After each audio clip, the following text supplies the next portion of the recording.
Welcome back to Wanna Be Mama. My name's Corinne Smart, and in this episode of Baby Talk, I am talking with my friend Sabrina, who is bravely coming onto our show to talk about her stillbirth experience at 35 weeks pregnant. So Sabrina, start from the beginning and tell me, how long did it take for you to get pregnant? It took us 2 years. We got married in 2019 in September, and then January 2020 hit, and we're like, okay, we can start trying. It's the new year.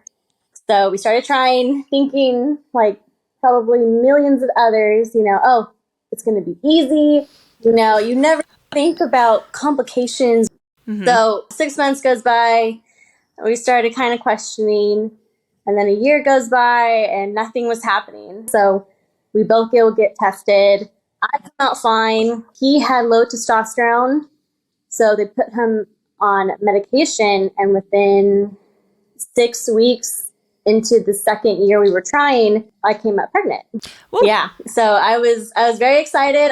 I took the test on April Fool's Day. So of course I was like, nobody's gonna believe me. One time I told my husband, I did a joke to him once on April Fool's. I used an ultrasound that was like way further along in pregnancy, and he totally caught me in the lie, and I was like, dang it. So did you tell your husband that day? Oh, yeah. Yeah, I looked at the test, and it says pregnant, and I was like, no way. He FaceTimes me because I told him to FaceTime me. And he was like, what's wrong? And I just hold up the test to where he can see it. And, he read it, and you could just see his face, ear-to-ear grin. When my husband came home, he looked at the test, and he was just like in awe. He just stared at it. And he was like, this is not a dream, right? And I was like, no. Like, pinch yourself. It's not a dream. And at first, you were kind of like, you get that thought in your head, like, should I tell people it's just a test, and... Yeah, but when you've been trying for so long, like, I always say I'm not going to tell people, but I do. Yeah. Because it's so exciting, when you're finally pregnant, because you never think that anything bad's going to happen once you're pregnant. Right, exactly. We give my dad a little gift, and as soon as he let out the test, my mom anyway, she was jumping for joy and screaming. I love that your family was so into it. Oh, yeah. My mom, she's been wanting to be a grandma for so long. So it was just a lot of exciting things when we found out that we were finally pregnant. But immediately when I found out I was pregnant, I started eating way better than I used to before. I tried so hard to just drink water. The only symptom I had immediately was I was really, really, really tired. But I didn't have morning sickness. I had very little nausea. Like, when women experience pregnancy symptoms, I sometimes get jealous because, like, you're pregnant. Right. When I was pregnant, I never experienced pregnancy symptoms, so I was always worried. And I was, like, praying for tiredness or sickness. I never got it. I understand it could suck being pregnant, but enjoy those symptoms, because it helps and, like... everything's okay. Yeah. Mm-hmm. What week did you go in for your first appointment? 8 weeks. Okay. And they didn't do an ultrasound at that point? No, they did. They did, and they saw the heartbeat and everything was good? Yeah, they saw the heartbeat. He was nice and strong. Everything looked great. So I went to all my appointments, and he was growing fine. Perfect. Yeah. I think at my 24th or 28th week, I got diagnosed with the gestational diabetes. And I cried hard because I was like, oh my God, I did something wrong, something's up.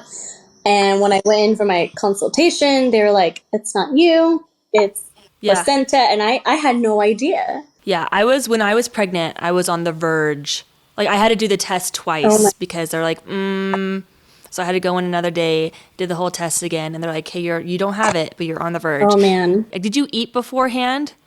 Okay, I didn't know if you were supposed to eat or not, so I did. But then also, like, the weekend leading up to the test, we made brownies, and I ate the whole tray of brownies, which I don't think that helped the test at all. So I think next pregnancy, I will not eat any sugar beforehand. Yeah. I was freaking out, too. I didn't want to have to change my diet. So Yeah, I changed my diet, and, like, for me, when they told me, like, what I could not have and could have and everything, for me, I took it to another level. I was terrified of the numbers going higher than what they were supposed to be. My dad was like, you can have, dessert. It's okay. And I was like, no. Yeah. It's crazy how when you're pregnant, like the mom mode kicks in, you know? It really did. My number did go lower, but everything was fine. My weight wasn't crazy. I only gained 10 pounds with him. My mom said that pregnancy for me was a good look because I was happy. I was excited. I've seen your pictures. Yeah. I Facebook stalked you and you look so good. Being pregnant, I think, is also when you struggle for so long to be pregnant. When you are pregnant, you just feel so proud of the bump. And you don't even care if you've gained weight. And you just like, you just feel like I felt so good when I was pregnant. Yeah. So it's true. I was showing my bump off and I didn't mind if people, touch your belly. Yeah. I was like, please touch my belly.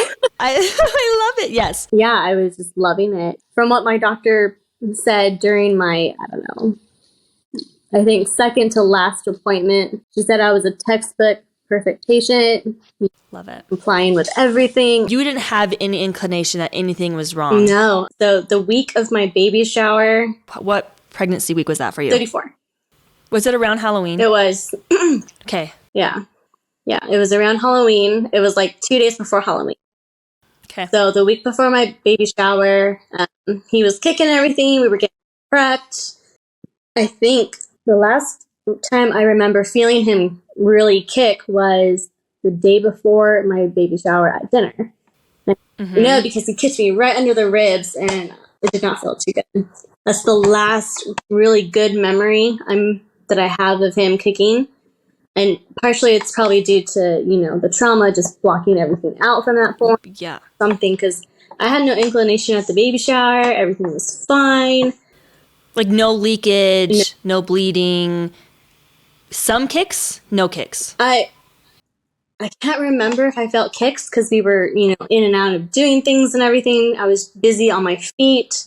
But, I would sit down every now and then and I would feel like a little blimp here and there. So I think I was starting to kind of get in my head like something's wrong. I don't know. I feel him, but I don't feel his kicks as strong. Did you have a fetal Doppler when you were pregnant? I did for a while, and then I gave it back to my friend. So after that week goes by, the thought didn't cross my mind because I was feeling some type of movement. So from your baby shower, a whole week went by? Pretty much, yeah. Okay. And so you felt some things, but not normal things. Right. I thought it was him turning, like doing somersaults, because it felt like him turning and pushing up against my ribs and stuff. So I thought it was him all that time. Later on, when I went into the hospital, we learned it was contractions. No idea. That day, I went in for a routine ultrasound because of the gestational to measure him. And for my doctor, they have it on a screen to where you can look too.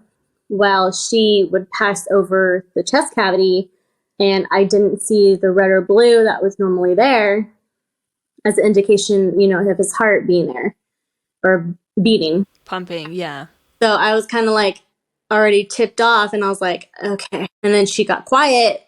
And of course, they try to keep the poker face, but when you kind of have a feeling, you're like, okay, something's up. So she told me that he weighed, 5 pounds. And I was like, okay. So she went to go get a doctor. He came in, he did the scan as well. And then he was just kind of like, okay. So he would point his screen towards me and he'd be like, okay, so right here, we don't see the heartbeat anymore. I guess in a way he tried to make me feel better about, what happened. He was just like, we don't know why this thing happened, but it's nothing you did, because he had my chart in his hands and he's like, your numbers look great, your blood pressure looks great, You didn't have preeclampsia? No. Nothing.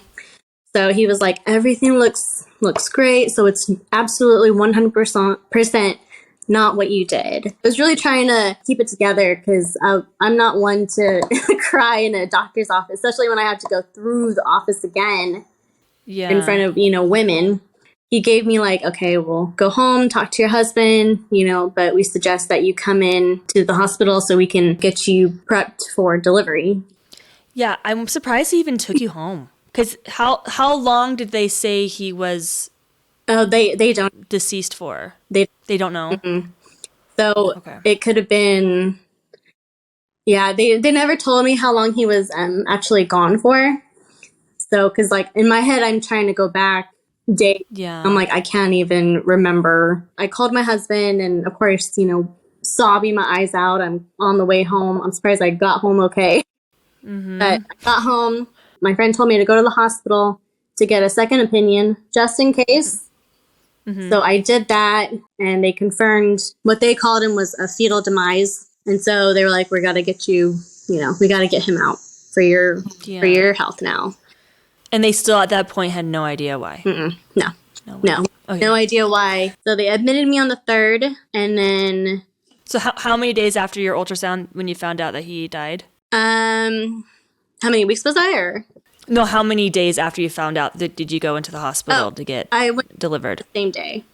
The same day? Yeah. Okay. My doctor, she came in to see me, and she was just like, we don't want you in physical pain because of, your emotional state. For me, I really try to keep a bright smile, all the nurses that came in, everyone that came in to see me and everything, to try and keep a light face about it.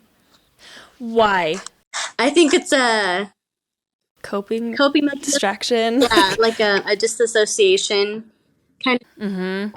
So they gave me an epidural, and then they started me on Pitocin, and he was out within 7 hours. So when he was coming out, were you sad when you were having to push him out? Or did you want him to stay inside? Or were you like, okay, let's just get him out? They did some blood work on me, and they told me that my body was starting to kind of absorb him. They were like, yeah, we got to get him out. When they were getting me prepped and everything to deliver him, I just got that rush of like, I don't know if I can see him. I don't know if I want to, because I think it was that guilt that he should have been alive during this whole time. But once he was here, the charge nurse, she cleaned him up as best as she could, and she handed him to me, and she was like, you'll want to see him. Yeah. So, and I'm glad that, we have those pictures, and they're very raw pictures. I'm glad we have those to remember him by, just because he looked a lot like his daddy. Yeah. There was no denying. With your placenta and umbilical cord, everything was fine. Yeah. When everything came out, everything looked normal. So my doctor said it was probably an electrical thing with his heart that just simply gave out. So in other words, like a SIDS case in the womb. The chances of him being SIDS when he was alive, is it easier for you to handle him dying in the womb than having him be born and then eventually die like a couple weeks later? I think so. Even though we didn't get the extra time if he was alive, he got, I guess, to like grieve a little sooner. I don't know if I could handle having a live child and then having those memories of them laughing. He did nothing to spite. Any death of a child is just unbearable. How long after he was born were you able to hold him? I had him with me up until the day I left the hospital. So what day was that? So you had him on the 4th. So the 5th. So the 5th, yeah. I went home on the 5th. I had him pretty much the whole night with me. I was able to hold him for about, almost 12 hours. But the decaying process was starting to kick in, so rigor mortis and all that. So they had to put him on ice. And yeah, that was kind of, and for me, I'm a rule follower. So it's like I wanted to, pick him up and hold him again. But I left him in the bassinet. I put blankets on him, and I touched his face and everything. So it was just, yeah. I don't know how you could handle that. Sorry, every time you tell me this story, I cry. So did they want to do an autopsy on him? They offered an autopsy, but we declined just because we didn't want him cut up. And my husband, he's a deputy sheriff, so they see stuff. Right. He's seen the coroner and all that. So he's like, no, we don't want that. How was your husband handling the whole finding out that his son died? Well, when I told him, he was just like in total disbelief. He was sobbing, crying. He told me the same thing, like, you did nothing wrong. Don't blame yourself. Because that's immediately where I went to. I blamed myself for everything. Yeah. Well, was it harder for you knowing that there was nothing that you did? Like, was it harder just being he just died just because he died? Yeah. Yeah. Like- It was hard for me. It's like, if there's no explanation, then what happened? Where did I go wrong? Later that day, before I left for home, the coroner's office came in to do the death investigation. They basically have to put him in the system. So he got a death certificate, but he never got a birth certificate. Yeah. So, yeah, which was kind of a shock. He was born, but he wasn't born alive, so he has no birth. Do they do that for every stillborn? Because I know stillborn's at 20 weeks and after, right? Yeah. So do they do it for every stillborn, or is it just for certain weeks they do? Deputies told us was that in one shift, like a few weeks before me, they had 5 in one shift. Stop. Yeah, and I was like, oh, like just in our little town, I was like, something in the water. Hopefully yeah, not. Yeah, that's immediately where I thought. When did this happen? 3 months ago. Okay, so Halloween of 2022. Yeah. You had your baby shower a couple days before. Then you found out that he passed. On the 3rd of November. Yeah. 2022. And then you had your funeral for him around Christmas time. We had the funeral a week later. Okay. Yeah. So I don't know how you're even able to like come on and talk about this experience without just being so sad. I think a lot of it has to do with the amount of support I have from friends and family and from our church. So the very first night home from the hospital was probably my hardest because I woke up and I just remember thinking, I left him in the hospital. He's cold. He's in the morgue alone. Like, I was screaming, sobbing at the top of my lungs. A lot of guilt that I had, a lot of doubt, a lot of thoughts of just wanting to end it all because I did something. But I think having my faith and people around me to lift me up, and then it's been really helping me. If I stay in the house too long, depression starts to set in. So getting me out of the house helps. Just the other day, we went to Moonstone Beach and we released his birth flower. And that was very relieving for me. After having a stillborn, are you afraid to try to have children again? I kind of go back and forth depending on the day, but there's always going to be that fear, even though, it's very unlikely that I will have a second stillborn. I'm afraid, but at the same time, I'm kind of like hopeful. It's all the what ifs and what should be's, and it's like I can't live in the past because he's always with us. We're doing everything to honor him pretty much every day. We cremated him, so he's in necklaces, and then we have his little urn in our room.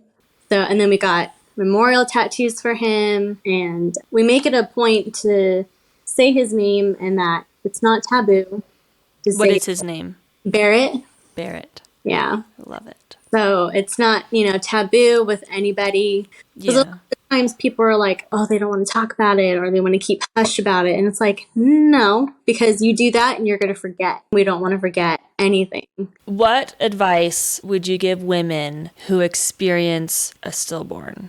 Definitely do not blame yourself. Seek help, because if I didn't seek help, I probably would have gotten in a deeper hole than what I was. It's okay to talk about it. It's okay to not talk about it.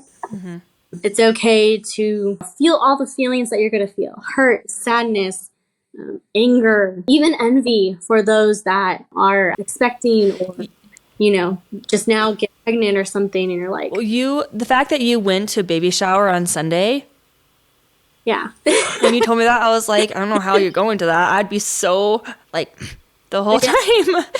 Well, I could have very easily not gone, but the way I see it is support for them and, love for their baby. To see that gives me kind of hope. Yeah. I will have another child. Plus, I'm looking at it as another way, like, oh, I'm going to be around, a newborn soon. Yeah. Get to have, baby cuddles and all that. Yeah. It just shows the amount of maturity that you have. And then I know I've said this to you before, but we go through hard times to help out other people. and which is the crappiest thing you could ever go through. And I just cannot fathom how you handle it. But the fact that you can speak so well about it and be so calm about it and have so much faith after that crappy trial is just shows that you're a really strong person. I know a lot of women that don't tell people. It eats them up inside, whether it's a miscarriage, late or early. I don't want women to go through something that traumatic and just to feel like they have to hide it. They have to keep it inside. Why do you feel like we do that? Women do that? I don't know. I think it's society's thing of death in general. Like, we don't want to hear about somebody dying, let alone a child. And it's like, it really shouldn't be that taboo. Yes, it was sad what happened, but he was here. He was alive for, a short time, but all he knew was love. And he never got to experience his first shot or his first heartbreak. In a way, he's more lucky than her. That is such a good outlook on it, because he literally only ever experienced love. Yeah, his life had purpose, and I feel that purpose coming through finally. Talking about it, if I can help one person through this, that's one person enough. Well, the people who are going to watch this video, who search for this video, are for people who are experiencing what you experienced. Is there anything else that you want to say? People don't want to think about it. They don't want to go through the emotions again. And it's very cleansing to cry and to scream and to just do what you have to do to clean yourself. Yeah. And that's what I had to do. So any mother, whether they've had a miscarriage or a stillborn or even a late infant death, they're not alone. Well, thank you so much for being willing to talk about your experience on Baby Talk. And if anyone out there has an experience either with pregnancy, motherhood, infertility, and you want your own episode of Baby Talk, please reach out to me. My contact information is in the description box, and I would love to have you on here so we can help more women going through the same things that you are. And as always, thank you for watching Wannabe Mama. Good luck, ladies.